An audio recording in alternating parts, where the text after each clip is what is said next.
Recorded.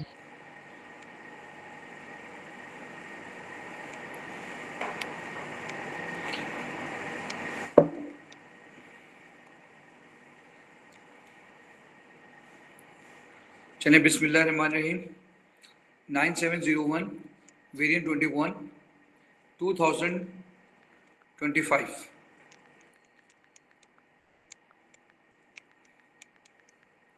Variant 21। चलो बेटा, sodium solid sodium conduct electricity, sodium oxide conduct electricity when molten but not when solid. Name the type of bonding present in sodium and in sodium oxide. Sodium oxide, sodium में metallic, sodium has metallic bonding.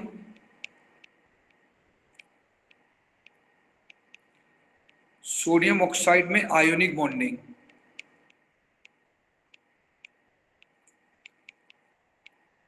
कैसे मालूम चला मुझे? क्योंकि sodium metal है, sodium is metal, इसलिए metallic bonding. Ionic bonding कैसे मालूम चला? Metal plus non metal, metal plus non metal. Now part 2, explain how solid sodium conduct electricity.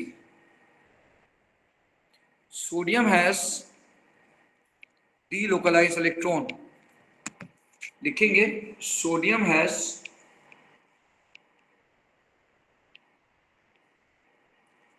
delocalized electron, sodium has delocalized electron. These electron move through the structure,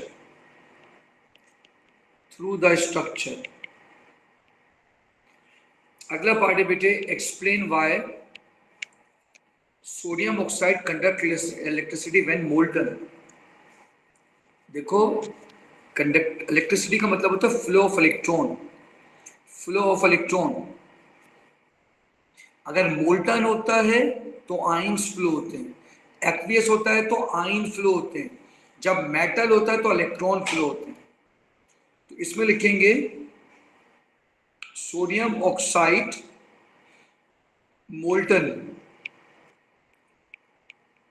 molten sodium oxide has free ions Na positive and O minus 2 and O minus 2. These ions move through the molten liquid.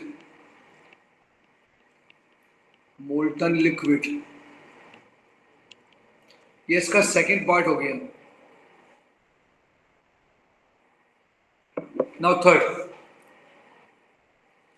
अब आपने chemical reaction बताना है between sodium and cold water with sodium oxide with cold water.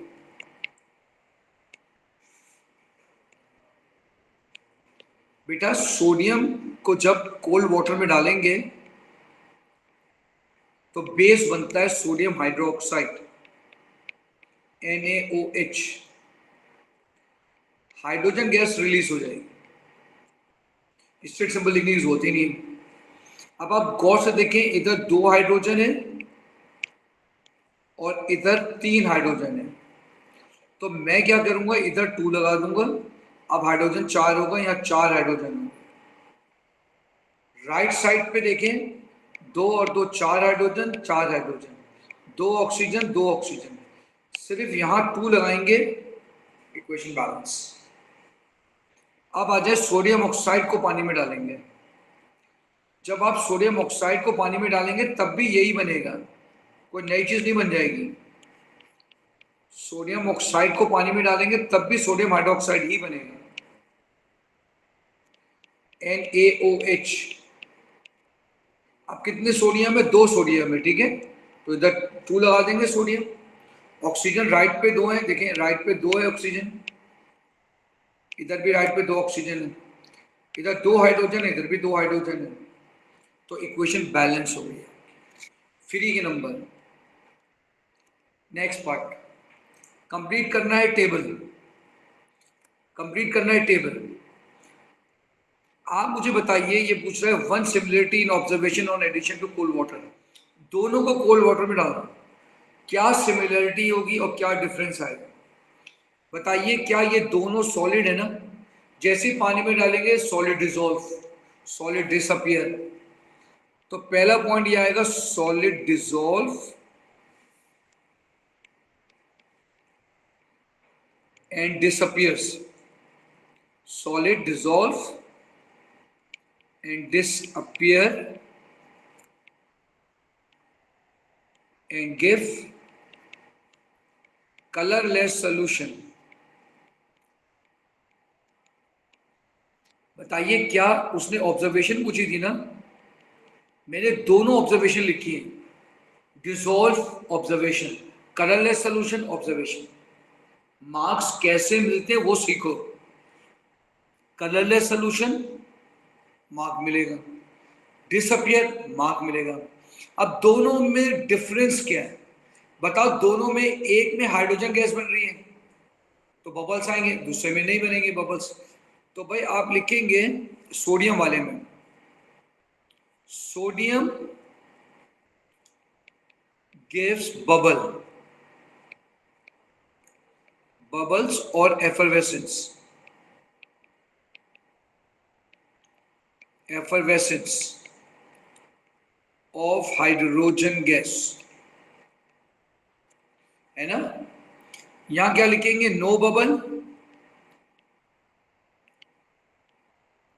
No bubble formation, no bubble formation, no effervescence. ये लिखेंगे तो marks मिलेंगे, वरना marks नहीं मिलेंगे। अगला क्वेश्चन है, state the oxidation number of the period 3 element bonded to NaCl and PCl3, explain difference number. देखिए, ये देखें, सोडियम क्लोराइड, ठीक है, आप लिखेंगे सोडियम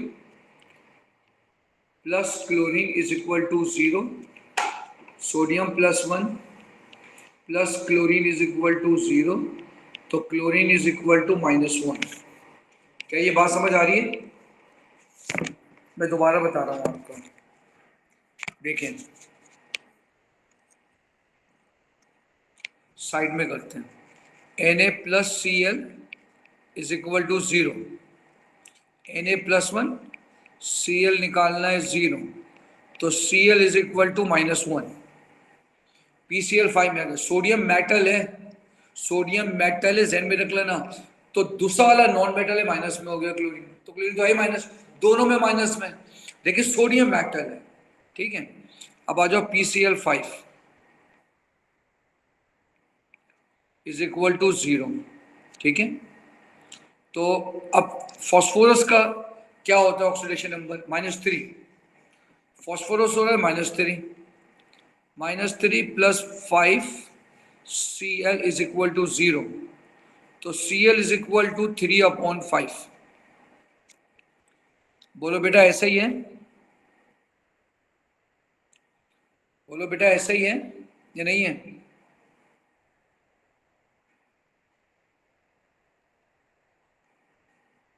अबे भाई सवाल पढ़ लो, क्या है यही है। सवाल में क्लोरीन का पूछ रहा है, पीरियड 3 एलिमेंट का पूछ रहा है, तो ये गलत किया है। अगर आपने ये किया है, गलत किया है, जब भी तो मार्क्स नहीं आते हैं।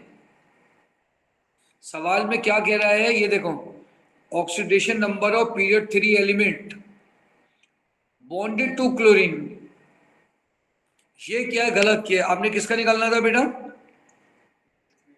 पीरियड 3 का। ये देखें, तो पीरियड 3 में सोडियम का निकालना है, ठीक है।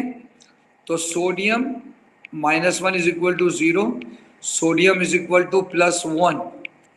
PCl5 में आ जाइए, PCl5 में आ जाइए, ये देखें phosphorus plus 5Cl is equal to 0, phosphorus plus 5 -1 is equal to 0, तो फॉस्फोरस इज इक्वल टू +5। तो आंसर कितने मार्क का है? 2।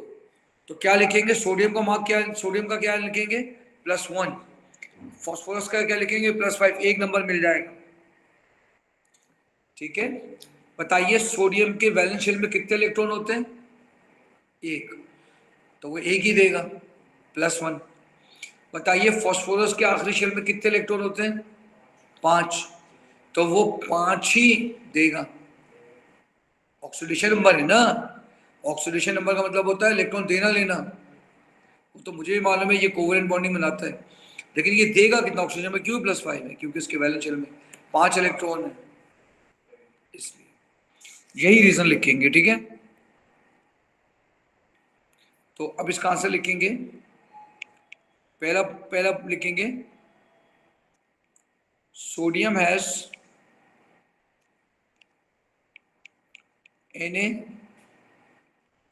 Na+1 because it has 1 valence electron. Bracket में लिख देंगे ग्रुप नंबर 1।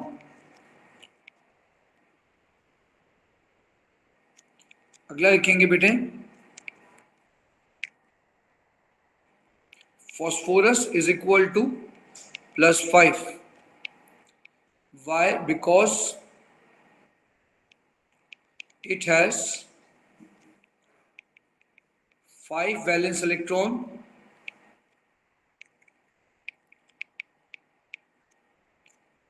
ग्रुप 5। क्या आपको ये बात समझ आ गई है बेटे? चलो आगे करेंगे। अब आप गौर से देखें, आपके पास मेल्टिंग पॉइंट दिया हुआ है। ठीक है, आपको सल्फर डाइऑक्साइड गैस है उसका दिया हुआ है। देखिए जैसे ही मैंने देखा ना, मुझे जहन में आया ये गैस है, ये लिक्विड है, ये गैस है। सिलिका ऑक्साइड सॉलिड होता है मिट्टी, मैग्नीशियम ऑक्साइड सॉलिड होता है, एल्युमिनियम ऑक्साइड सॉलिड होता है। तो जो सॉलिड है देखिए उसका मेल्टिंग पॉइंट हाई है ना? तो नहीं मेल्टिंग पॉइंट, हाँ, तो जिस जो जो गैस है उसका कम है ना, एज कम्पेयर टू आयनिक। अब इसने ये अपनी एक बच्चा है, उसने अपना एक नजरिया दिया, थ्योरी दी। वो बच्चा कह रहा है higher the oxidation number of the element combined with oxygen, higher the melting point of the oxide.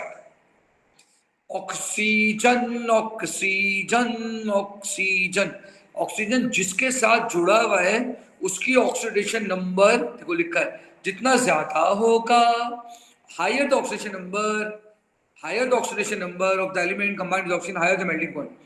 क्या ये बात सही है? इसको कंफर्म करना है। Deduce it if the hypothesis is true और फॉल्स। आइए चेक करते हैं। बताएं, यहां सल्फर है +4 है ना, और इसका है +1, यहीं से गलत साबित हो रहा है। बोलो मेरी बात समझ आ रही है कि नहीं है? ये जुमला सही है गलत है? ये फॉल्स है ना यार। अगर ऑक्सीडेशन नंबर ज्यादा है, मेल्टिंग पॉइंट ज्यादा है, तो भाई सल्फर डाइऑक्साइड का ज्यादा होना चाहिए था ना। अब मैग्नीशियम +2 है, तो +2 का ज्यादा है या पानी का +1 का ज्यादा है? +2 का ज्यादा। अब +4 का इससे भी ज्यादा होना चाहिए, +4 का माइनस में आता है। ठीक, गलत है। 2 का सही है, सब में तो नहीं है ना। हाँ, एल्युमिनियम +3 है। चलिए एल्युमिनियम +3 है, उसका कम है, मैग्नीशियम का ज्यादा है, ये भी गलत है। तो ये हर लिहाज से फॉल्स। तो लिखेंगे hypothesis is wrong, hypothesis is false. ये आपको पहला मार्क मिल जाएगा, हाइपोथेसिस इज रॉन्ग। ठीक है, हाइपोथेसिस रॉन्ग। क्यों? बिकॉज मार्किंग स्कीम देखेंगे समझ नहीं आएगा उसमें क्या लिखा है क्या नहीं लिखा हुआ। Because oxidation number of sulphur in SO2 is +4 while oxidation number of hydrogen in H2O is +1। बात समझ आ रही है? तो इस हिसाब से तो गलत हो रहा है।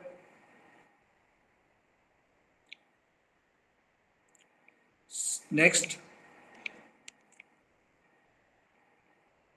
sulfur has high oxidation number, high oxidation state than hydrogen, but its melting point is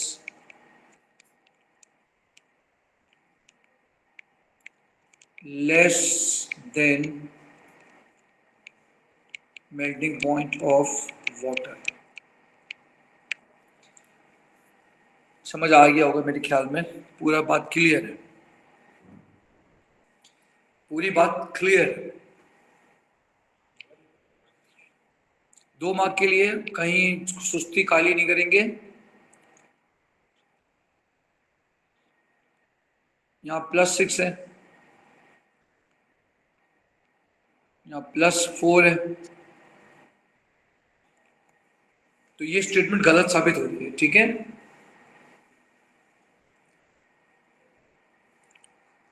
free के 11 नंबर मिल गए आपको, फ्री के 11 नंबर, इससे आसान तो कोई पेपर ही नहीं है। चलिए क्वेश्चन नंबर 2 हो गया। Now question number 1, define isotope. 1 mark का है। आप ये नहीं करेंगे सेम, ओ भाई 2 मार्क की डेफिनेशन याद किए, लिखेंगे 2 मार्क की। इससे पहले हमेशा 2 मार्क की आती है फर्स्ट टाइम। तो atom of same element,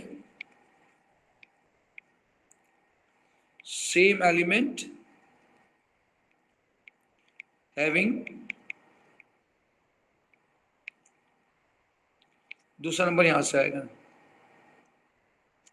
having same number of protons, electron,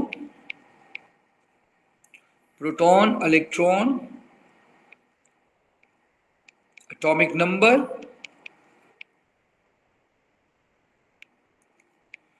but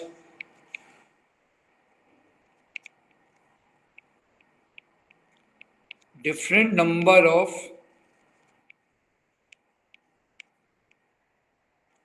neutron, nucleon number,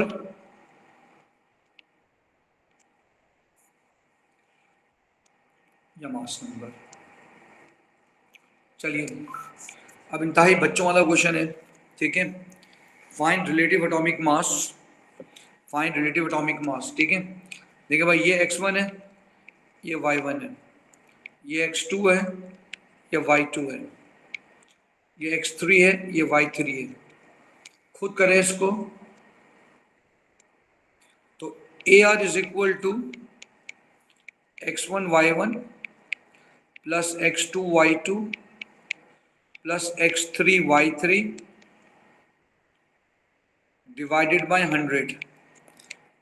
याद रख लेना 1 डेसिमल प्लेस पे लिखना है, वरना फ्री के मार्क्स चले जाएंगे ये। तो 54 multiply by 5.9 plus 56 multiply by 91.9 plus 57 multiply by 2.2 divided by 100, divided by 100।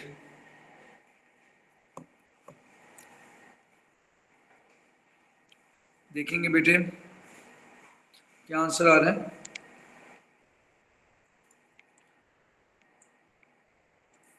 Check करेंगे आंसर 55.9।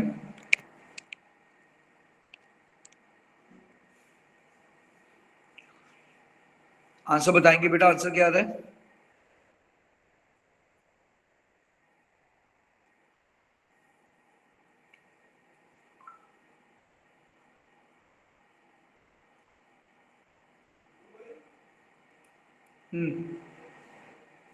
आंसर 55.9 या 55.8 समथिंग।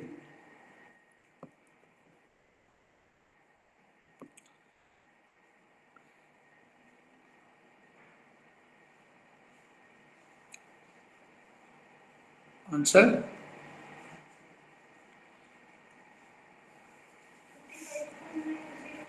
55.90 एग्जैक्ट आ रहा है, 904। आंसर लिखना 1 डेसिमल पे, ठीक है। तो 1 DP पे आंसर दे दिया। नाउ नेक्स्ट पार्ट आपके पास दिया हुआ है आयरन 56। आपने इसके प्रोटॉन बताने, न्यूक्लियन बताने। तो बेटा प्रोटॉन तो 56 ही होंगे, 56 होंगे, 26 होंगे, 26 होंगे। कहां से निकाला? पीरियोडिक टेबल से, पीरियोडिक टेबल से। न्यूक्लियन कितने होंगे भाई? 56। इससे आसान पेपर अब क्या होगा? Deduce the number of pair of electron in the shell with principal quantum number n is equal to 3 in an iron atom। सही है। अब आपने क्या करना है? आयरन की कॉन्फ़िगरेशन लिखनी है। 1s2, 2s2, 2p6, 26, 1s2, 2s2, 2p6, 3s2, 3p6, 4s2, 3d6। अब गौर से देखना, ठीक है। बताओ इसमें एस में कितने? क्या इसने खाली क्वांटम नंबर 3 बोला है? बोलो ना भाई, क्या पूछ रहा है? Deduce the number of pair of electron in the shell with principal number 3। तमाम 3 में इलेक्ट्रॉन बता दो कितने हैं। क्या ये 3 है? क्या ये 3 है? क्या ये 3 है? बोलो बेटा कितना आ रहा है?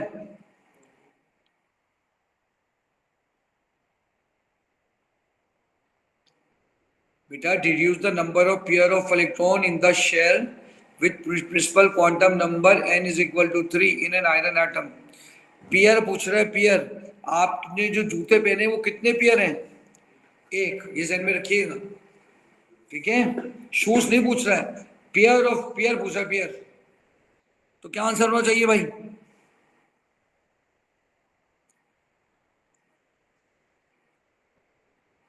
बताइए, दोबारा देखें। Deduce the number of pair of electron in the shell with principal quantum number n is equal to in iron atom. सही है। तो आयरन 26 है। अच्छा, 26 का इलेक्ट्रॉनिक कॉन्फ़िगरेशन क्या? हमने 1s2, 2s2, 2p6, 3s2, 3p6, 4s2, 3d6, यही है। अब बताइए कितने पेयर बन रहे हैं? 6 पेयर बोला है आपने, ठीक है। 6 पेयर बन रहे हैं। एस में एक पेयर, गौर से देखना।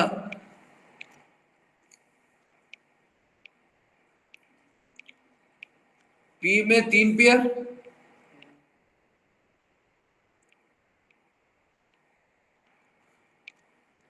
1, 2, 3, 4, 5, 6। कितने पेयर आ रहे हैं? 5। 5 आंसर होगा इसका। क्या आपको मेरी बात समझ आ रही है? 1, 2, 3, 4 एंड 5। अगर आपने ये किया 6, और मुझे आपने मालूम है आपने ऐसे किया 6 और 2 8, 8 और 6 14 हो गए सर। 14, 14 divide by 2 7 answer. गलत। ऐसे करेंगे पेयर। चलो बेटा अगला क्वेश्चन है। Right an equation two represent the first action energy of iron. ये तो बच्चों वाला सवाल है। आयरन लिखा, इसमें से एक इलेक्ट्रॉन निकाल के ये लिखा 1 इलेक्ट्रॉन। बोलो क्या नंबर मिलेंगे? क्यों? स्टेट सिंबल नहीं लिखा, गैशियस गैशियस। चलिए अगला है, suggest how the value of the first emission energy of iron 54 compared to the first emission energy of iron 56.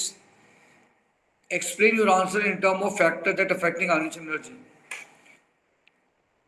अभी एक मिनट यहाँ देखें दोबारा। आपके पास है आयरन 56,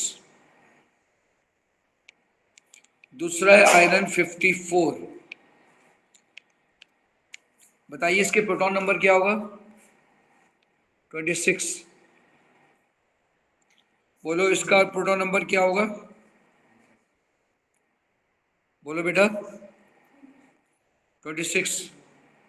अबे भाई प्रोटॉन नंबर सेम, दोनों सेम, क्या चीज फर्क है?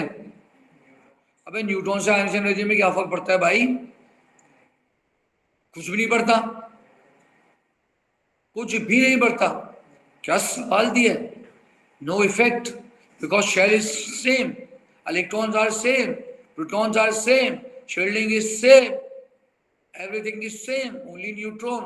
Ion energy does not change by increasing or decreasing the number of neutron. क्या तुमको ये बात समझ आ रही है? तो पूरी कहानी लिखनी होगी, शेल, शील्डिंग, बिल्डिंग सब। चलिए स्टार्ट करते। First mark,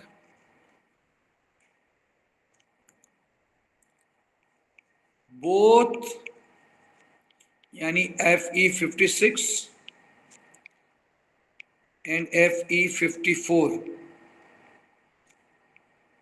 have same shell, same shielding. Point number 2, बताएं दोनों के प्रोटॉन क्या चेंजेस सेम है? सेम। तो बेटा लिखेंगे both have same proton number, same nuclear charge.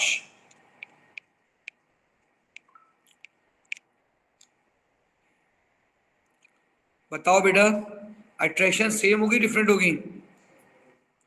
Same होगी। Both Fe6 and Fe4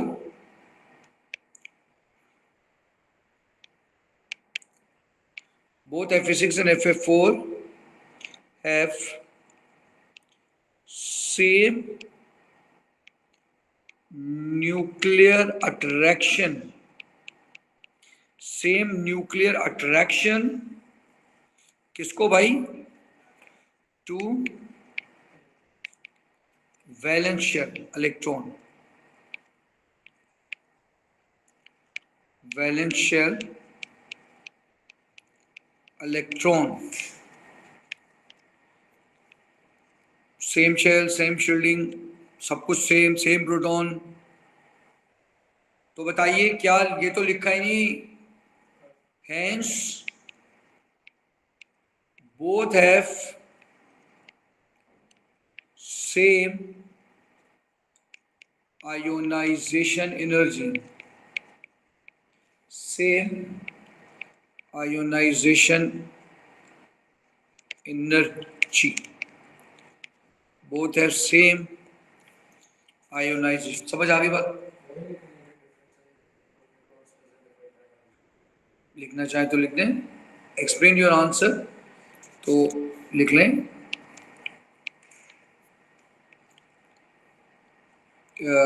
number of ionization energy, ionization energy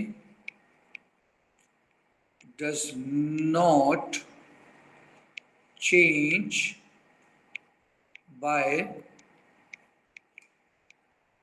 number of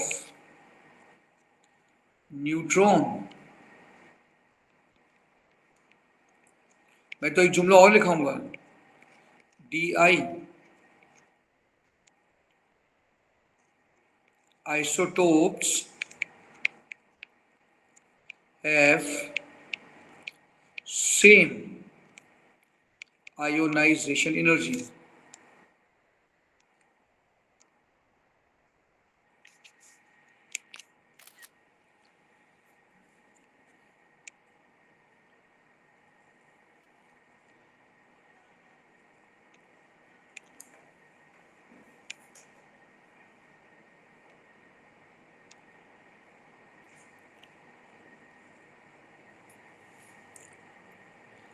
चलो बेटा,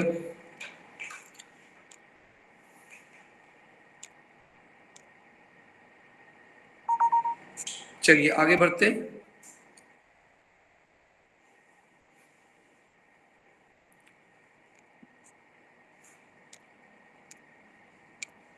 चलो बेटा आगे बढ़ते हैं। कुछ पूछना है इसमें?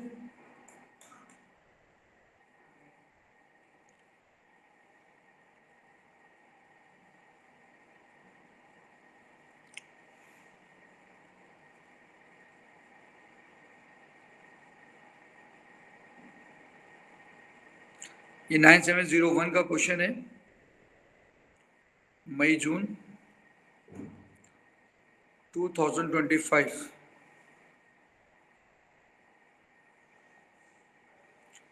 ये आपने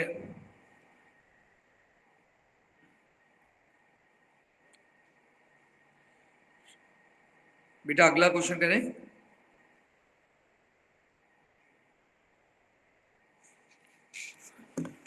चलिए आगे बढ़ते हैं। Now question number 3।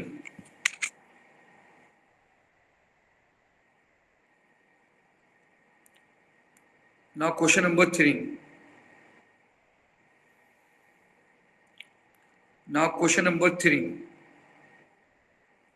चलिए काइनेटिकस क्वेश्चन है, काइनेटिकस वाले। ये बोल्ट्जमैन डिस्ट्रीब्यूशन कर्व दिया हुआ है।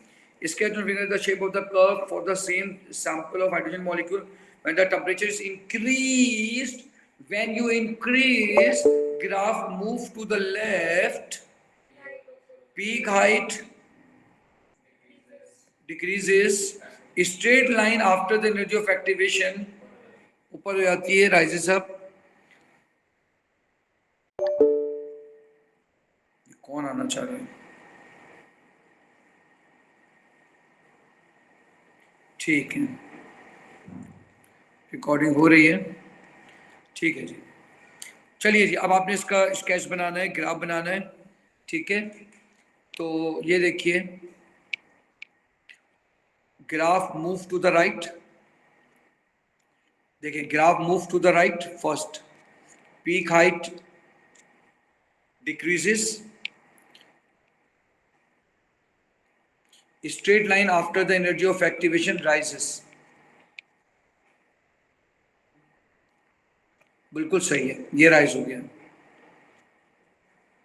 Total area remain same, total area remain same.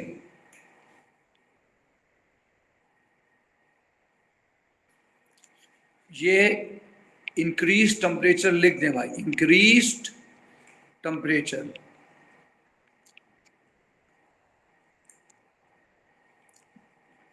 बताएं टेम्परेचर बढ़ाने से ये 2 मार्क मिले आपको, ठीक है। ये ओरिजिन से स्टार्ट किया है बेटे, ये सब कुछ करेंगे आप, राइट लेफ्ट, ये जो मैंने लिखा है एरो, इसके मार्क्स से बस। बताएं टेम्परेचर बढ़ाने से रेट ऑफ रिएक्शन बढ़ जाता है। बताएं क्या उनकी काइनेटिक एनर्जी बढ़ जाती है? टेम्परेचर बढ़ाने से डांसिंग करने शुरू कर देते हैं molecules, they collide quickly because their kinetic energy increases. उनकी काइनेटिक एनर्जी बढ़ेगी, उनका कोलिशन बढ़ेगा। जब वो टकराएंगे ज्यादा तो इफेक्टिव कोलिशन ज्यादा होगा, more chances to get product, है ना। तो रेट ऑफ रिएक्शन इंक्रीजेस लिखेंगे।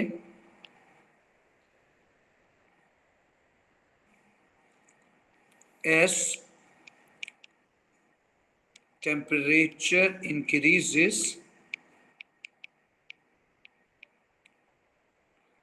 molecules, किसकी बात हो रही है? हाइड्रोजन मॉलिक्यूल की। Hydrogen molecule kinetic energy increases, kinetic energy increases, kinetic energy increases, ठीक है।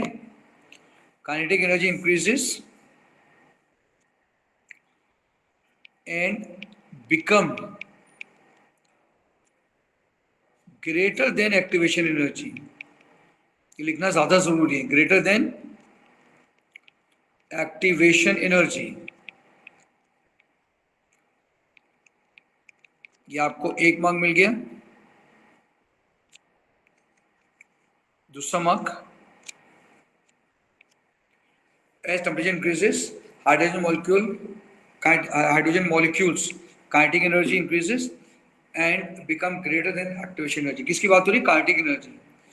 काइनेटिक एनर्जी ज्यादा हो जाती है तो क्या होगा? Successful collision, number of successful collision increases. Next, frequency of effective collision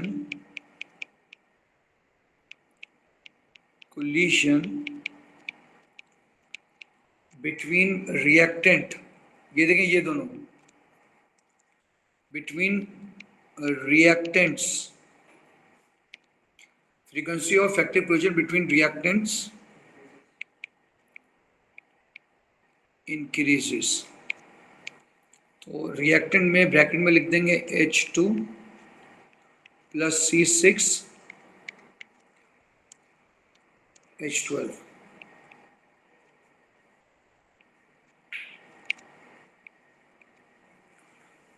बोलो बेटा, बात समझ आ गई है? Next, state the role of nickel when it is added to reaction 1। अबे निकल क्या करेगा? हाइड्रोजनेशन हो रही है, अल्कीन है ना, तुमने ओ लेवल में पढ़ के आए हो, ये अल्कीन है ना, तुमने ऑर्गेनिक में भी पढ़ा है। अल्कीन में जब हाइड्रोजन डालेंगे तो निकल क्या करता है? हेटेरोलाइटिक कैटलिस्ट है। हाइड्रोजन गैस है, C6H12 लिक्विड है, निकल सॉलिड है, हेटेरोलाइटिक कैटलिस्ट है। It provide surface for the reaction.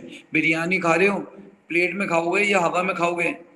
तो क्या प्लेट भी खा जाते हो? नहीं खाते ना, तो लेकिन उसके बगैर खा नहीं सकते। तो ये चीज कहलाती है catalyst which increases the rate of reaction. तमीज से खा लोगे तो रमीज, तमीज से खा लोगे तो बिरयानी। क्यों? सरफेस प्रोवाइड करता है कैटलिस्ट, ठीक है। इसको लिखेंगे, इसने रोल पूछा था बस, catalyst. Catalyst provide surface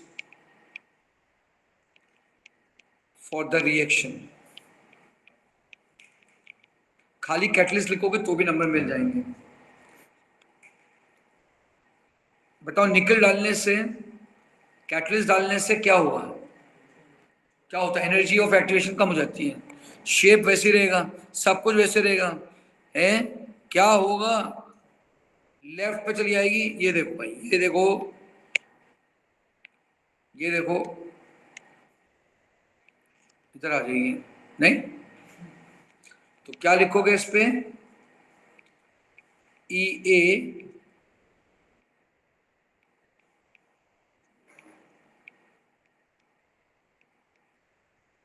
with catalyst, EA with catalyst।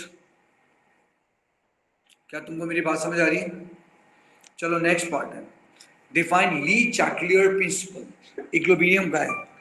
आओ ली चैट, आओ ली, आओ चैट, बातें करें झूठी। ली चैटलियर प्रिंसिपल, बिल्कुल इसका ही मतलब नहीं है। ली चैटलियर प्रिंसिपल इक्विलिब्रियम का है, ठीक है। तो हमें ये डेफिनेशन याद करनी होगी, लिखनी होगी, ठीक है। चलें लिखेंगे,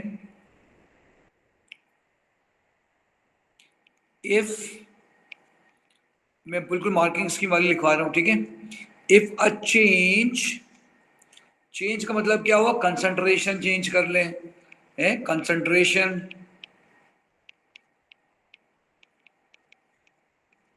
temperature, pressure. If a change is made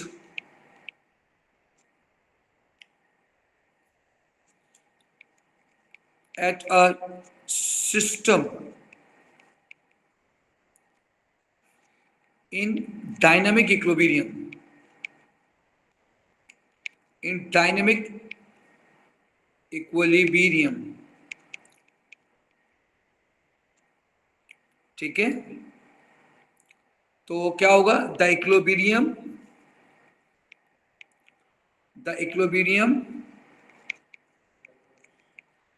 moves,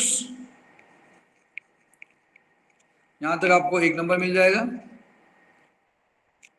कहां मूव करेगा? उसके अपोजिट डायरेक्शन में, ताकि जो तुमने चेंज किया है उसको उसको बर्दाश्त कर सके, उसको सप्रेस, जो मामला खराब तुमने कर दिया है उसको ये एडजस्ट कर सके. हैं, एक अच्छा खासा रिएक्शन होता है, किसी बच्चे ने आके उसका टेम्परेचर बढ़ा दिया, घटिया हरकत करी. अब उस घटिया हरकत को जो टेम्परेचर बढ़ाया है उसको ओवरकम कौन करेगा? इक्विलिब्रियम. ये ली चैटलियर ने कहा था. यानी बच्चे मामला खराब करते हैं, माँ बाप उसको सही कर देते हैं. This is called equilibrium law. किसने कहा था? ली चैटलियर ने. ठीक है, सेकंड पॉइंट लिखेंगे. क्यों? To move, to minimise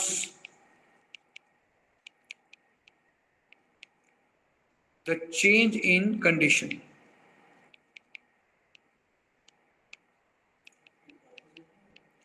To minimize या to oppose, जो मामला तुमने गड़बड़ खराब कर दिया है मामला, उसको सॉर्ट आउट करना पड़ेगा ना, उसको मिनिमाइज करना पड़ेगा. ये चलो जी, अगला है रिएक्शन 2. आपको दे दिया गया है, उसके अंदर आपसे कह रहा है ए जो है रिएक्टेंट है, बी प्रोडक्ट है. ठीक है, क्या आपको कहीं भी लग रहा है कि ये एंडो है या एक्सो है? बोलो. कहीं नहीं पता चल रहा है ये एंडो या एक्सो. बोलो, कहीं से पता चल रहा है ये एंडो एक्सो? कहीं से पता नहीं चल रहा है ये एंडो एक्सो है. बोलो ना, तुम्हें पता चल रहा है ये रिएक्शन. तुमने क्या किया रिएक्शन में? बेटा इसके अंदर एक ग्राफ के अंदर तीन चीजें दिखाई हैं: परसेंटेज यील्ड, टेम्परेचर और प्रेशर. अब तो मुझे बताओ, गौर से सुनना, ये पूछ रहा है deduce to conclusion about reaction 2 using 3.3. ठीक है, दो चीजें तुमने बतानी है इसको देख के. बताओ, प्रेशर बढ़ाने से यील्ड बढ़ रही है, प्रेशर बढ़ाने से यील्ड बढ़ रही है, दोनों में बढ़ रही है. तो मैंने ये चीज समझा कि परसेंटेज यील्ड डायरेक्टली प्रोपोर्शनल है प्रेशर के.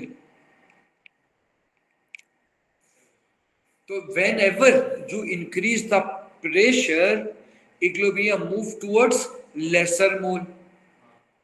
तो कहां लेसर मोल होंगे? प्रोडक्ट साइड में. एक चीज ये तुमने पता चली, तुम्हें क्या पता चली? Whenever you increase the pressure, equilibrium move towards lesser mole. तो यहाँ तो प्रोडक्ट ज्यादा बन रहा है, तो किसके मोल कम होंगे? प्रोडक्ट के. तो ये बात तुम्हें मालूम चल गई कि प्रोडक्ट के मोल कम है. अब तो मुझे एक बात बताओ, टेम्परेचर बढ़ाने से अगर लेट सपोज, अभी एक मिनट चेक कर लेते हैं. ठीक है, लेट सपोज ये एंडो है.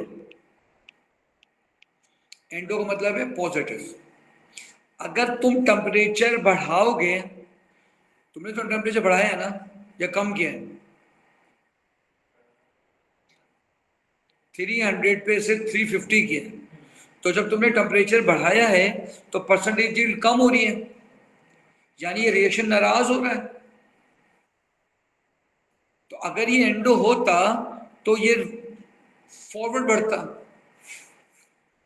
अगर ये एंडो होता तो टेम्परेचर बढ़ाने से ये फॉरवर्ड जाता ना. तो इसका मतलब ये हुआ ये एंडो नहीं है, ये एक्सो है. एक्सो, ऊपर वाला एक्सो, नीचे वाला एंडो. क्यों?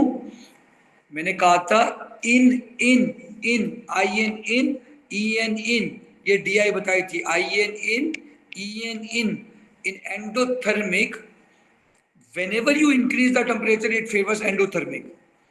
क्या कहा था मैंने? whenever you increase the temperature it favors endothermic. तो डेफिनेटली एंडोथर्मिक फॉरवर्ड है। अबे बोलो ना, ये तो बैकवर्ड एंडोथर्मिक है। तो टेम्परेचर बढ़ाने से यील्ड कम हो रही है, तो इसका मतलब ये हुआ कि फॉरवर्ड एंडो नहीं होगा, बैकवर्ड एंडो होगा, क्योंकि टेम्परेचर बढ़ाने से बैकवर्ड बन रहा है ना, यील्ड कम हो रही है। क्या मेरी बात समझ आ गई है? नहीं आई है? मेरी बात सुनो, तुम खाली ग्राफ देख के ये बताओ टेम्परेचर इंक्रीज कर रहे हो, करने से यील्ड बढ़ रही है कम हो रही है? टेम्परेचर इंक्रीज करने से यील्ड कम हो रही है, तुम्हें दिख तो रहा है, टेम्परेचर बढ़ा रहे हो ग्राफ नीचे आ रहा है, यील्ड कम हो रही है।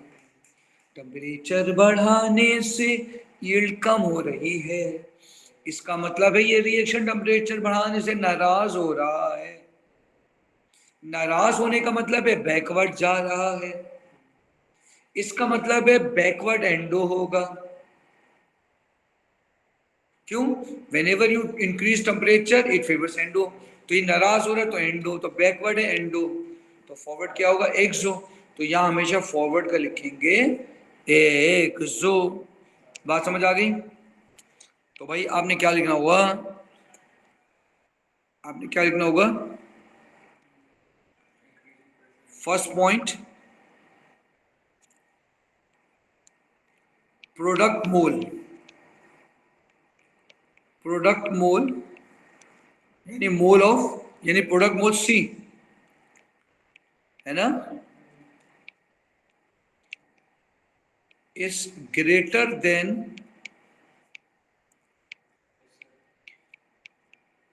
प्रोडक्ट के ज्यादा होंगे ना। देखें प्रेशर बढ़ाने से क्या हुआ, प्रेशर बढ़ाने से परसेंटेज बढ़ रहा है। दोबारा सुनेंगे, जब प्रेशर बढ़ा रहे हैं तो परसेंटेज यील्ड बढ़ रही है।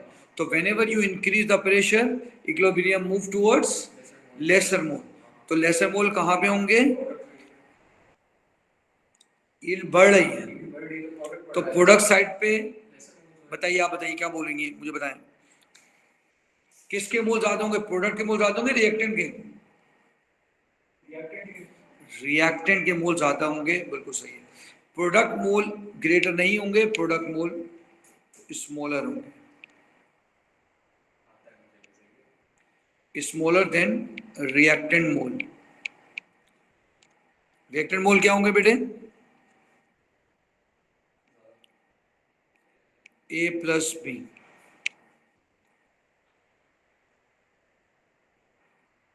उसने रीजन पूछा, हम रीजन भी लिख देते हैं समझाने के लिए, ठीक है। Product mole is smaller than reactant mole, क्यों? Because when pressure increases, when pressure increases percentage yield increases। तो इंक्रीज का मतलब ये हुआ कि प्रोडक्ट साइड पे मोल लेसर है, प्रोडक्ट साइड पे मोल लेसर। चलिए जी नंबर 2 पे आ जाते हैं। क्या चीज सीखे? दूसरी चीज क्या चीज सीखी बेटा? Forward reaction is exothermic. कैसे पता चला? Because when increase the temperature, ये लिखने की जरूरत नहीं, मैं ये ब्लू वाला एक्स्ट्रा इंफॉर्मेशन है। Because when increase the temperature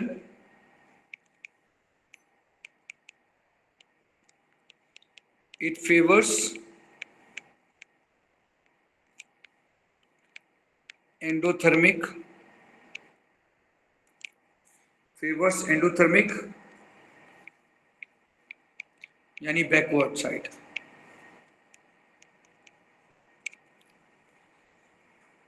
question number 3 भी हो गया भाई। समझ आ गई है?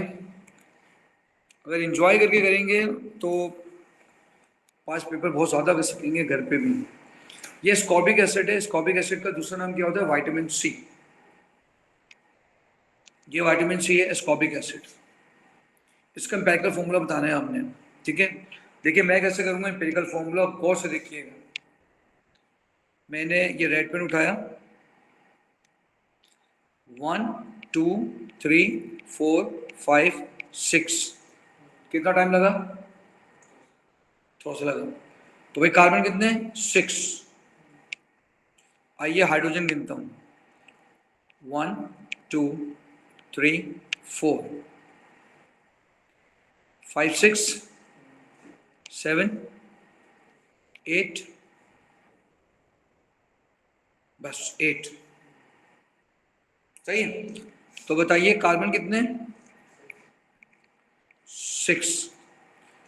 देखिए कैसे, 1 2 3 4 5 6। अच्छा जी, हाइड्रोजन ग्रीन से था। हाइड्रोजन कितने बेटे?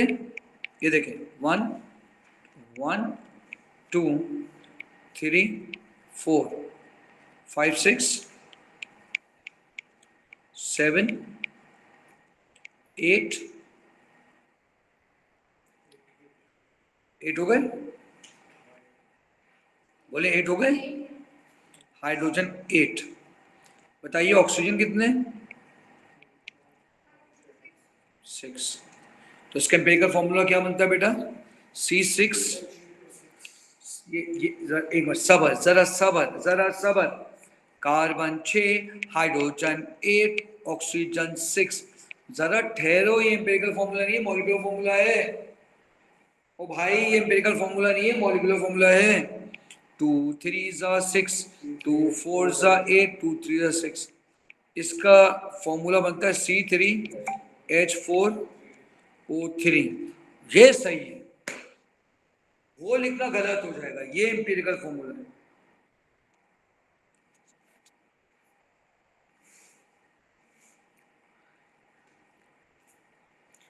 बेटा ये अब ये इन्होंने जो विटामिन सी है किसी लेमन से निकाला होगा, किसी सिट्रस फ्रूट से निकाला होगा, उसकी आयोडोमेट्रिक टाइट्रेशन कर दी है। मेरा तवज्जो चाहते हैं आपकी। आयोडीन डाल दी हम, ठीक है? आपसे सवाल है, मोल निकालना है ना? किसके निकालने हैं मोल? I2 के। जरा मुझे देख के तो बताओ बेटा कि I2 का क्या वॉल्यूम दिया हुआ है? क्या ये I2 का वॉल्यूम दिया हुआ है? बेटा सीख देखोगे नहीं, सीखोगे नहीं। क्या ये I2 का वॉल्यूम दिया हुआ है? बताओ, ये कॉन्सेंट्रेशन दी हुई है। तो mole is equal to concentration multiply by volume divided by 1000। तो कंसंट्रेशन है 5 इंटू 10⁻⁻⁴। करें सॉल्व, बताएं। 28.40 डिवाइडेड बाय 1000।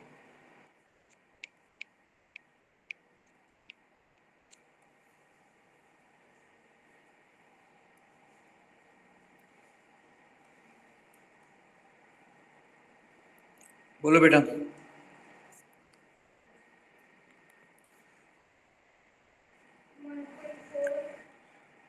1.42। ठीक है, 1.42 इंटू 10⁻⁻⁵। 1.42 इंटू 10⁻⁻⁵। चलिए जी आगे बढ़ते हैं। ये कह रहा है use your answer to be 1 to calculate the mass in gram of vitamin C in the tablet. Please मेरी बात गौर से सुनिएगा। अगर आप नहीं करने में कामयाब हुए तो नीचे वाला आपको दिया हुआ है, ठीक है? बताइए, ये आपने I2 के मोल निकाले थे। बोले बेटा ये आपने किसके मोल निकाले थे? I2 के, ठीक है? प्लीज मेरी बात गौर से सुनिएगा। ये I2 के मोल निकाले थे। अब vitamin C tablet dissolve in water to produce 200 cm³ of vitamin C solution. 500 cm this vitamin C solution is added to a flask, 1 liter of water indicator, ठीक है? ये मोल आ गए। तो बताएं I2 और विटामिन सी में मोल रेशो कितना है? बताएं बेटा I2, अभी तो मैंने दिखाया था I2 रेशियो विटामिन सी। अबे देखो ना यार, 1:1 का रेशियो है। I2 विटामिन सी में कितने का रेशियो? 1:1 का रेशियो है। तो तुमने यहाँ लिखना है 1:1। I2 के मोल तुमने निकाल लिए, वो है 1.42 इंटू 10⁻⁻5। इधर लिखा x, so x is equal to 1.42 into 10⁻⁻5 mole of vitamin C. ये मेरे बच्चों तुम्हारे पास आ गया है स्टेप 1। बोलो क्या ये बात समझ आई कि नहीं आई? ये आ गया स्टेप 1।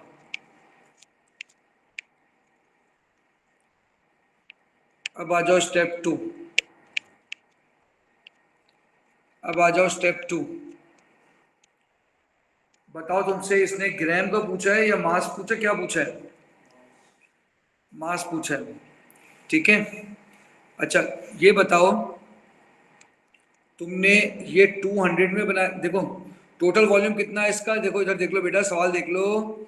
इसमें देखो 150 वाटर डाला है और 5 डाला है, टोटल वॉल्यूम कितना आ रहा है? 200। तो बताओ ये 200 का वॉल्यूम है, कितने का वॉल्यूम है बेटा? Vitamin C dissolve in water produce 200 cm of solution. 500 vitamin C लिया, फ्लास्क में डाला, 150 पानी डाल दिया। तो मुझे बताओ ये जो तुम्हारे पास आया है ये 200 का आया है, कितने वॉल्यूम का आया है मोल? 200 का आया है ना। पूछ कितने का रहा है? 5 का पूछ रहा है। टैबलेट का पूछ रहा है, टैबलेट। तो टैबलेट कितने में डाली थी? Vitamin C tablet dissolve water to vitamin C 5 ml this vitamin C solution is added to flask. तो 500 का था, विटामिन सी 5 cm क्यूब में डाली थी, उसके बाद उसको 200 तक के मेकअप किया है। बेटा प्लीज मेरी बात गौर से सुन लो। बताओ ये मोल जो तुमने निकाले हैं 10⁻⁻5, ये 200 में निकाले हैं या 5 में निकाले हैं? तो भाई cm³ ये लिखा या मोल लिखा, ठीक है। अगर लेट सपोज 200 में 1.42 इंटू 10⁻⁻5 आ रहे हैं, ठीक है। तो 5 में कितने होंगे ये निकालो।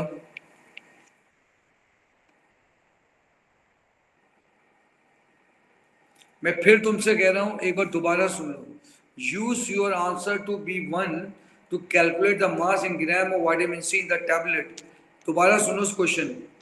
A vitamin C tablet is dissolved in water to produce 200 cm³ of vitamin C solution. So 5 cm³ of this solution C is added to flask with approximately 150 cm³ of water in indicator. Exactly 28.40 cm³ of ये concentration दिए गए sample of vitamin C.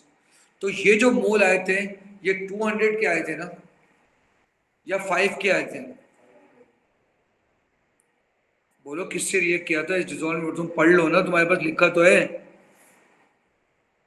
किसके साथ react किया तुमने? तुम्हें नजर क्यों नहीं आ रहा भाई?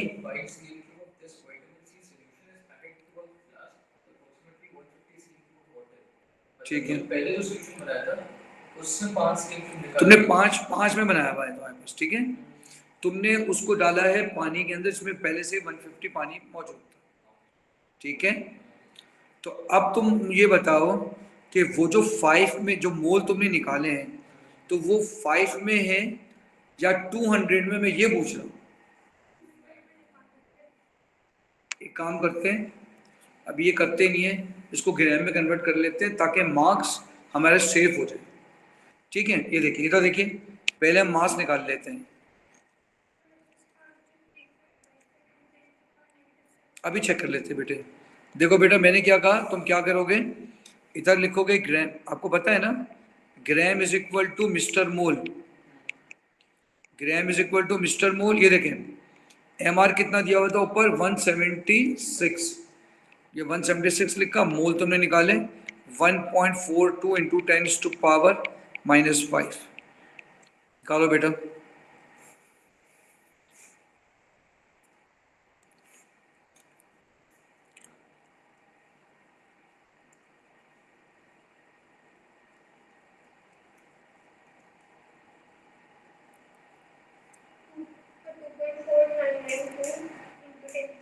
क्या बेटा दोबारा बोलना, 2.499, ठीक है, इंटू 10⁻⁻³ -3, ठीक है, ग्राम, ठीक है।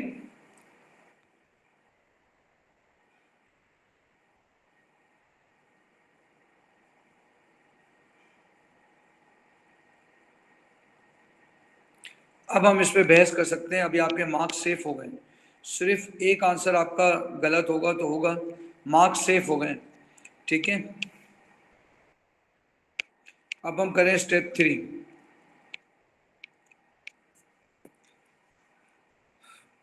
आपने ये बताना है कि calculate the mass in gram of vitamin C in the tablet, tablet में कितना होगा। पूरा क्वेश्चन एक बार और देख लेते हैं। ये विटामिन सी है, अब विटामिन सी टैबलेट, ये टैबलेट है आपके पास, is dissolve in water to produce 200, ये पानी में डिजोल्व किए, ठीक है। अब ये कह रहे हैं 5 centimetre cube of this vitamin C solution, आपने 200 में बना लिया, इस 200 में से 5 लिया है। A vitamin C tablet is dissolved in water to produce 200 ml vitamin C solution. 5 centimeters of this means added to the flask with approximately 150 cl of water and an indicator. मैं आपको दोबारा बना के दिखा रहा हूँ, यहाँ समझें। ये टैबलेट है, ठीक है। इस टैबलेट को आपने 200 cm³ में डाल दिया, फिर इसमें से 5 लिया, 5 cm³ लिया, फिर इसमें 150 वाटर डाला, अगेन 200 cm³ हो गया, 5 वहां से लेके डाला, 150 डिस्टिल वाटर डाला, नहीं एक मैंने गलत लिखी शायद, कितना डाला था, नहीं एक मिनट मेरी मिस्टेक है, मेरी उसको सुनिए।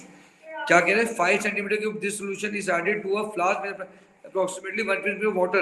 अच्छा 5 सेंटीमीटर डाल दिया 150 में, तो 155 हो गया, टेंशन नहीं, इधर देख लो बेटा, 155 होना, ये क्या हो गया, 155 हो गया, ऐसे ही हो गया। अब सर मेरी बात सुन लो बेटा, बेटा प्लीज मेरी बात सुनो। अब तो मुझे बताओ, जो तुमने जो मोल निकाले, जो तुमने ग्राम निकाले, ये 3 ग्राम, लेट सपोज ये 3 × 10⁻³ समय यहाँ देखेंगे, आपके पास 3 × 10⁻³ ग्राम है। बताएं इसके अंदर कितने, 2.99 कितना आया था, 2.99 × 10⁻³ ग्राम था इसके अंदर है। तो 155 में भी इतना है, तो इतने ही ग्राम 5 से भी आया, इतना ही होगा। तो ये ग्राम 5 में इतने, तो 5 में इतने, तो 200 में कितने होंगे ये पूछे भाई। ये 5 में आपने इसने डाले ना, ये 5 में, तो 200 में कितने होगा ये पूछ रहा है। अगर मैं इस मेथड को, मेरी बात सुनो, अभी रुक जाओ, मैं तुम्हें समझा रहा हूँ, इसको हम वापस इधर रखते हैं, ठीक है, और स्टेप 2 हम वापस वही वाला मोल वाला करते हैं। ये देखो स्टेप 2, ठीक है बेटा, पहले इधर देख लेना, ये मोल आ गए, वो भी सही था, गलत नहीं है। इधर लिखेंगे cm³, इधर लिखेंगे मोल। तो बताओ ये जो मोल आए थे, ये 5 cm³ में मोल आए थे ना, कितने मोल निकाले थे तुमने, ये मोल 1.42 × 10⁻⁻5। तो तुम लिखोगे 5 cm³ में 1.42 × 10⁻⁻5 मोल है, ठीक है। कितने का पूछ रहा है, 200 का पूछ रहा है, यहाँ लिख दोगे y क्रॉस मल्टीप्लाई, बताओ कितना आ रहा है,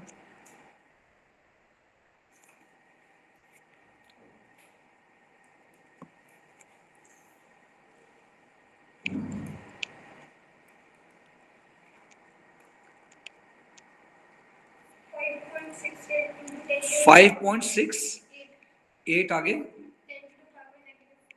-4 मोल, ठीक है, मोल आ गए। अब आप स्टेप 3 कर लें मजे से। अब स्टेप 3 में हम मिस्टर मोल करते हैं, देखें, अभी देखें आप, मिस्टर मोल किया आपने, अब ये चेंज हो जाएंगे, ये आ जाएंगे। दोनों सूत्रों में आंसर सही आता अगर मैं स्टेप आगे पीछे करता। बताओ ये क्या आंसर आ रहा है?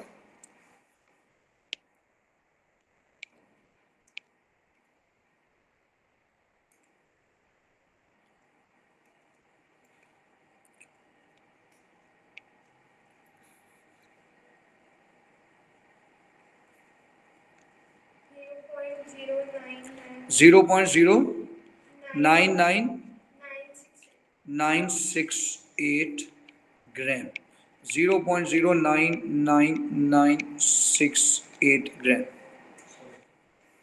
ठीक है, बिल्कुल करेक्ट आंसर है, बिल्कुल correct answer.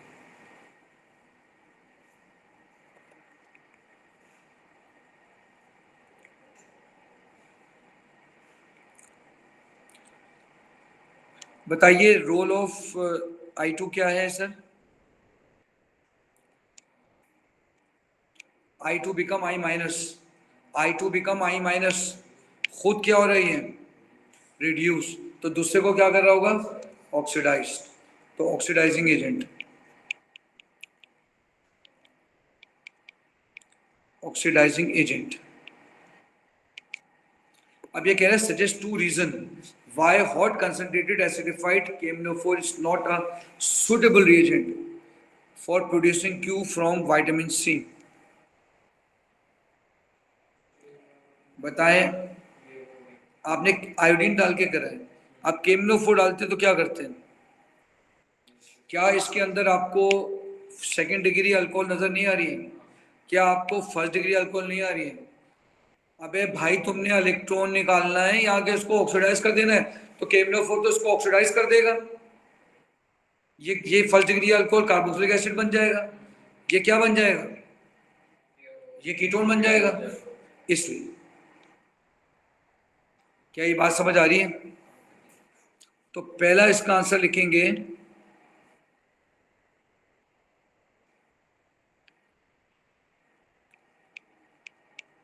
KMnO4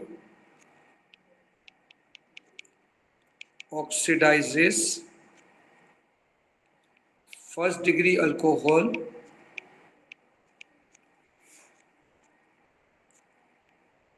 to acid and second degree alcohol to ketone. Now second part, क्या KMnO4 हॉट डालेंगे ना, कंसंट्रेटेड का है इसने, हॉट भी डाला है तो डबल बॉन्ड को भी ब्रेक करेगा। हॉट KMnO4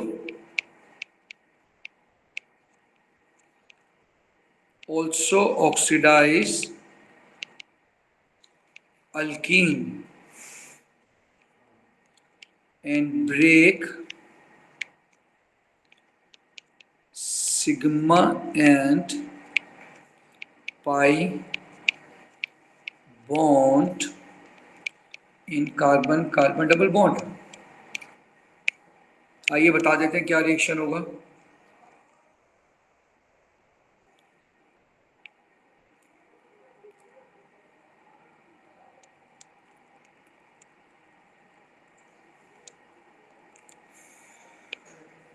बेटा ये देखो,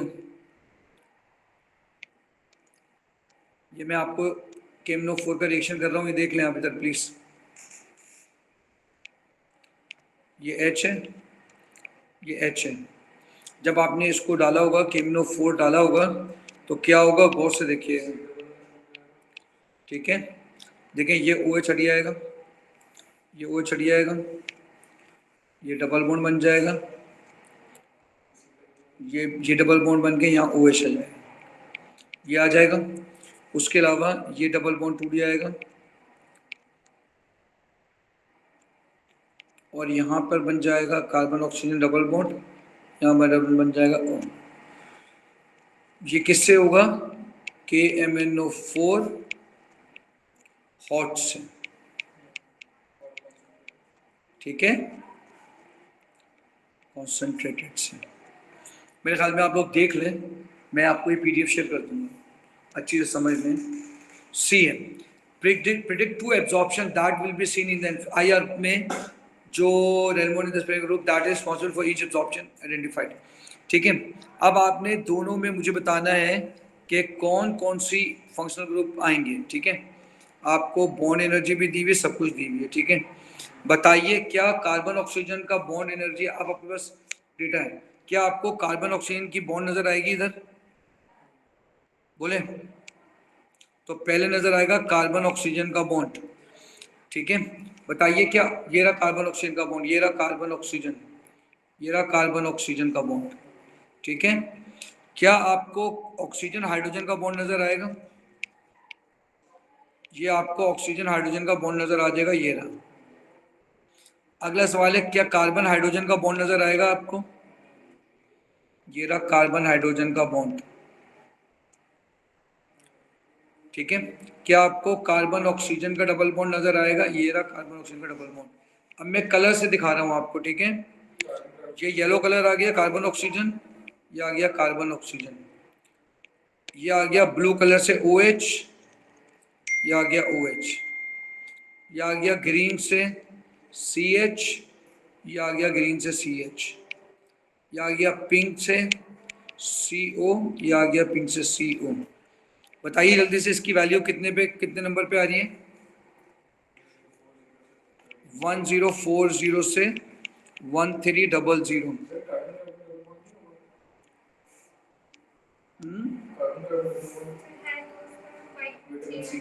नीचे दिया हुआ कार्बन में डबल बॉन्ड, वो भी लिख देता हूँ, वो भी लिख देता हूँ। ठीक है, चलिए से OH का बताइए।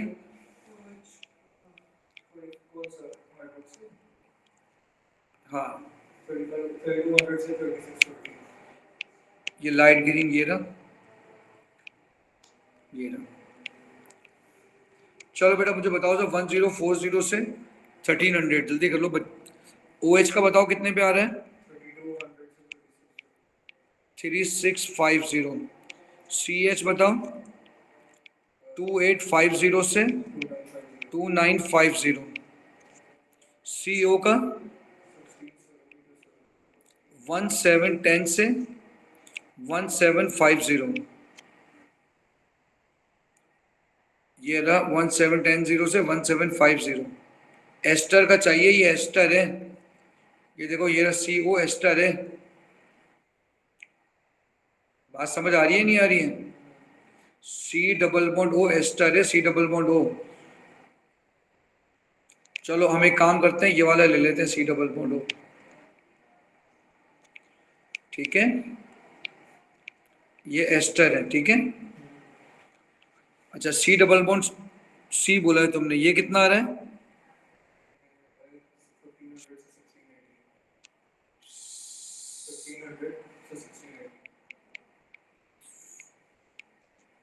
1618।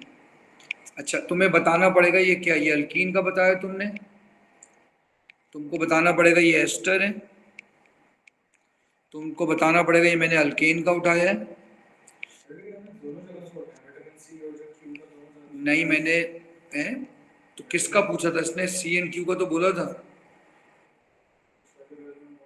ओ भाई इसका मतलब है अल्कीन का लिखना ही नहीं था, क्योंकि दोनों का बताना है। अल्कीन तो एक में है, मेरी बात समझ में आ रही है? अल्कीन तो एक में है ना, नहीं आ रही बात समझ में? ये देखो ये देखो, ये OH दोनों में, ये आ गया OH दोनों में। ठीक है, क्या ये बॉन्ड दोनों में? दोनों में। क्या ये बॉन्ड दोनों में? जी हाँ दोनों में। क्या ये बॉन्ड दोनों में? जी हाँ दोनों में। तो जो दोनों में है वो बताना है ना, तो दोनों में तो यही है मेरा बेटा। बात समझ आ रही है? तो भाई ये एस्टर ग्रुप आ गया या हाइड्रोक्सी आ गया, ये हाइड्रोक्सी यानी अल्कोहल।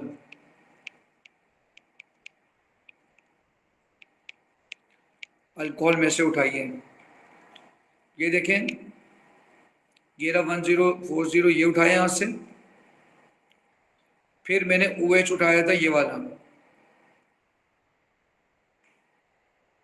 फिर मैंने CH उठाया था अल्केन वाला, फिर मैंने C डबल बॉन्ड O उठाया था ये वाला।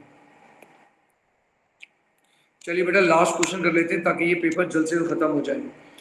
आपसे कह रहे हैं स्ट्रक्चर ऑफ ए बताना है, गौर से देखना। स्ट्रक्चर ऑफ ए का मतलब है कार्बोक्सिलिक एसिड और अल्कोहल को जोड़ना है। बेटा कार्बोक्सिलिक एसिड और अल्कोहल को जोड़ना है, ये देखें कैसे मैं जोड़ रहा हूँ। ये कार्बोक्सिलिक एसिड है, ये अल्कोहल है, एक कार्बोक्सिलिक एसिड है एक अल्कोहल है। बताइए क्या दो कार्बोक्सिलिक एसिड है ये देखें, ये रहा CH2, ये रहा C double bond O OH, बोलो ये भी ऐसा ही है।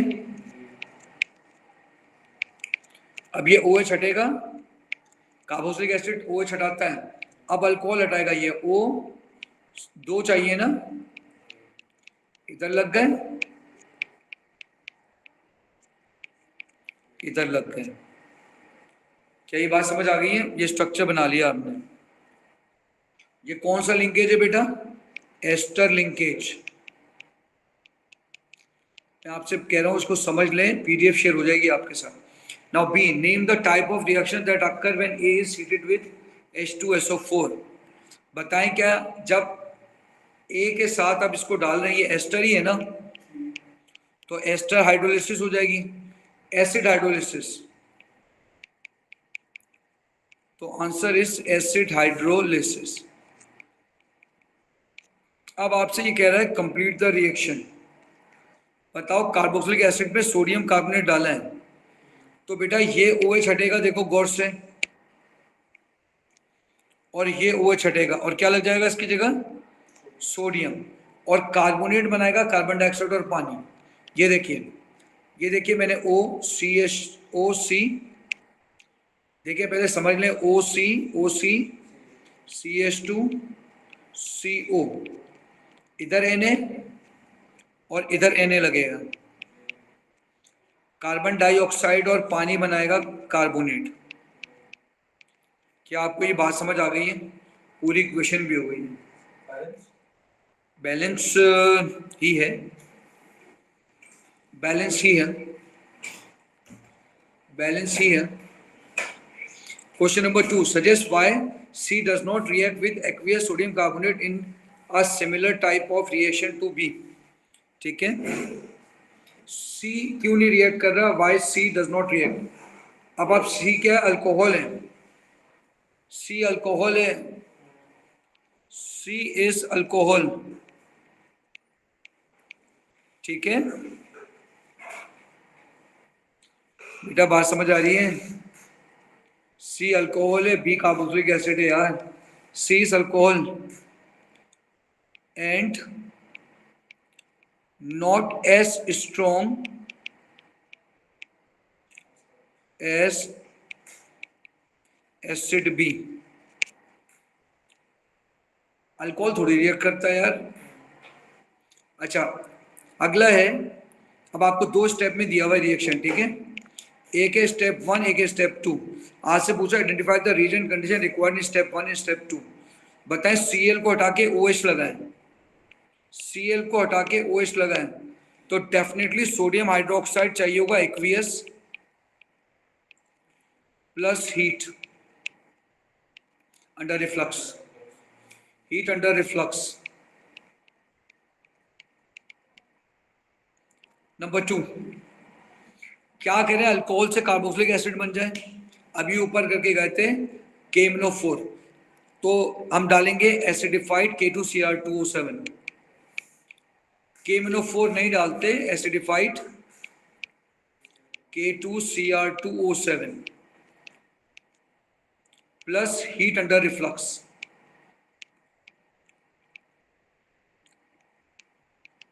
चलो अगला है identify the type of reaction that, ये दोनों तरफ अल्कोहल है, अंडरगोस इन step 2।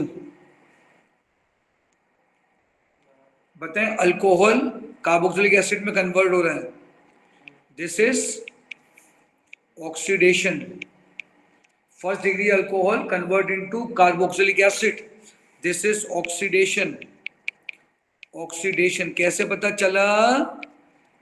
First degree alcohol convert into carboxylic acid.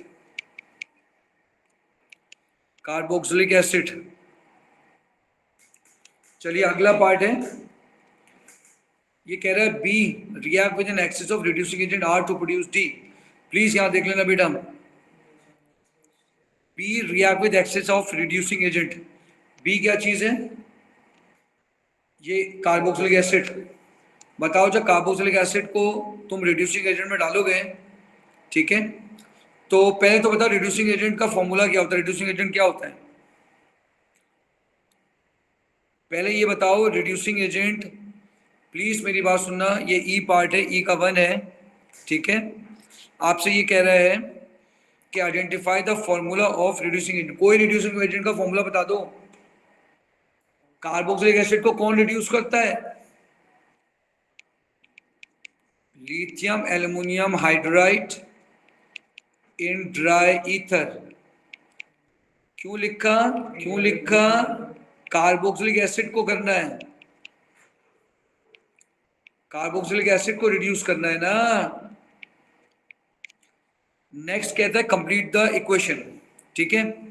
अब तुम क्या करोगे? देखो गौर से, गौर से देखना, मैं इसको दोबारा उतार रहा हूं, यहां से यहां तक। CAS 2025 का पेपर कर रहे हैं, CCH2CO जो भी आया था, ठीक है। अब क्या लगाएंगे यहां? CH2OH, ठीक है, और इसको भी कन्वर्ट कर देंगे CH2OH में। क्या आपको मेरी बात समझ आ रही है? तो COOH कन्वर्ट हो जाएगा CH2OH में। ये रिड्यूसिंग तो है, और क्या, और क्या बन जाएगा? पानी बन जाएगा, ठीक है। अब तुम गौर से देखो कि कितने OH लगा दिए? 2, तो 2 ही पानी बनेंगे। तुमने 2 OH लगाए ना, तो 2 ही पानी बनेंगे। तो टोटल नोट करो कितने हाइड्रोजन तुमने ऐड कर दिए। और सुनो, 2 इधर लगाए, 2 इधर लगाए, 4 इधर लगाए, 8, तो इधर 8 आ जाएगा।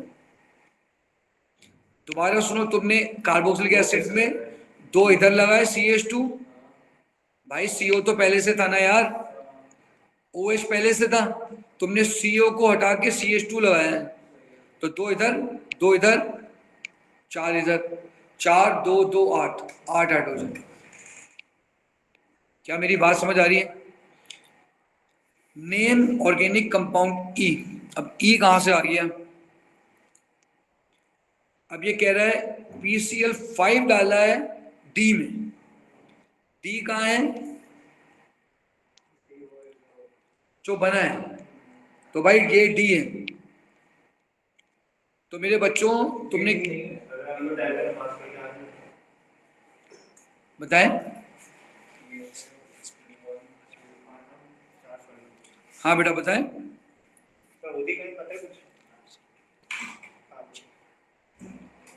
हाँ बेटा बताएं।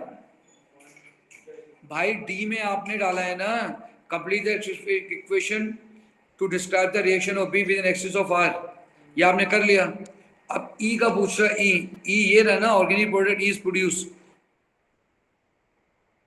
डी में डाला है आपने ई, तो डी यही तो है।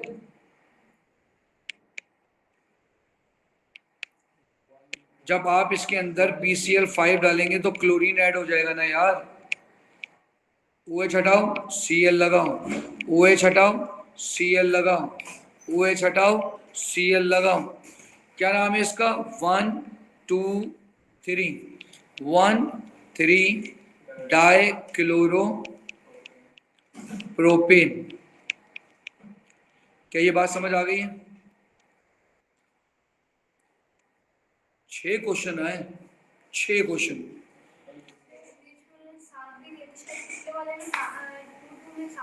ऐसे आ जाते हैं। बताओ इन तीनों के अंदर कौन सा फंक्शनल ग्रुप तुम्हें नजर आ रहा है? Carbonyl, carbonyl. ये आएगा इथेनॉल,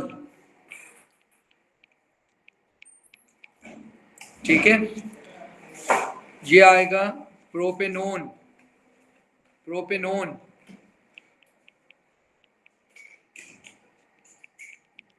इन दोनों में क्या आ रहा है? Carbonyl. Next, suggest a reagent and a relevant observation that confirm that F, G and H have the same functional group. बताओ क्या डालोगे कि कार्बोनाइल का टेस्ट पॉजिटिव आ जाए? आइडोफॉर्म नहीं आएगा. 2,4-DNPH, 2,4-DNPH. कौन सा कलर आता है? ऑरेंज, येलो भी लिख सकते हैं. PPT, orange PPT. अब लास्ट है हमारा सी. अब देखो तुमने ये तीन चीजें डाली है. टॉलेंस, ठीक है, दो रिएजेंट है, टॉलेंस और अल्कलाइन, ये सब कुछ ठीक है. तो अब तुमसे कह रहा है बताओ सिल्वर मिरर एल्डिहाइड देता है, इन तीनों में से ए एल्डिहाइड कौन सा है? इथेनॉल या प्रोपेनॉल? भाई आइडोफॉर्म कौन सा टेस्ट देगा? CH3 C double bond OH. क्या ये आइडोफॉर्म देगा? देगा ना यार, इसके साथ ये लगा हुआ है ना, मिथाइल कीटोन है, ये देगा आइडोफॉर्म. तो इथेनॉल देगा, इथेनॉल देगा, इथेनॉल देगा, ये इथेनॉल देगा. क्या तुम इसको सिल्वर डाल के, टॉलेंस रिएजेंट डाल के, क्या ये एल्डिहाइड से ऑक्सीडाइज होके ये बन सकता है? तो डेफिनेटली ये दे रहा है जी. जी इज इथेनॉल. बेटा पहले समझ लो, छापने की कोशिश ना करो. बताओ अब अगला है प्रोपेनोन. ये देखो ये आ गया प्रोपेनोन. बोलो क्या ये आइडोफॉर्म देगा? क्या ये आइडोफॉर्म देगा? बोलो ना, ये आइडोफॉर्म देगा? आइडोफॉर्म देगा, आइडोफॉर्म देगा, देगा, देगा, दिख रहा है देगा यार. तो डेफिनेटली एफ जो है प्रोपेनोन होगा, और कोई बचा ही नहीं है. क्या ये कीटोन है? क्या ये आइडोफॉर्म टेस्ट देने के बाद टॉलेंस टेस्ट देगा? नहीं देगा. तो ये क्या हो गया आपका? प्रोपेनोन हो गया. अब H डेफिनेटली जो बचा है वो H है. टाइम वेस्ट क्यों करेंगे हम इसमें? प्रोपेनॉल आ गया ये.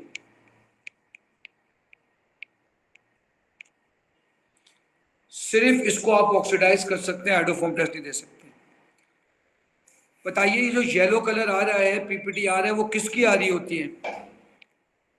येलो पीपीटी किसकी आ रही होती है? CHI3 की. इसका नाम है आइडोफॉर्म. ऑर्गेनिक आप लोगों की वीक है. लास्ट है compound J does not contain, last part है, compound J does not contain the same functional group as F, G and H. Compound J also react with alkaline I2 to produce a pale yellow precipitate. Please मेरी बात गौर से सुनना.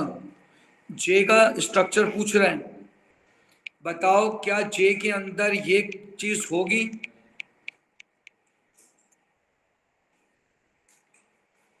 बताओ ये iodoform दे रहा है, क्या J के अंदर ये चीज होगी कि नहीं होगी? कहीं भी ऊपर J लिखा है, कहीं J लिखा है, कहीं J लिखा है. तो बताओ वो कौन सा कंपाउंड होगा जिसके अंदर आइडोफॉर्म टेस्ट होगा? वो यही हो सकता है. लेकिन कह रहा है compound J does not contain the same functional group as F, G and H. तो तुम देखो इन तीनों के अंदर क्या चीज है? कार्बोनाइल है. तो डेफिनेटली वो कौन सा ग्रुप है जो एल्डिहाइड के अलावा आइडोफॉर्म देता है? वो है सेकेंड डिग्री अल्कोहल, जिसके बराबर में OH लगा हो.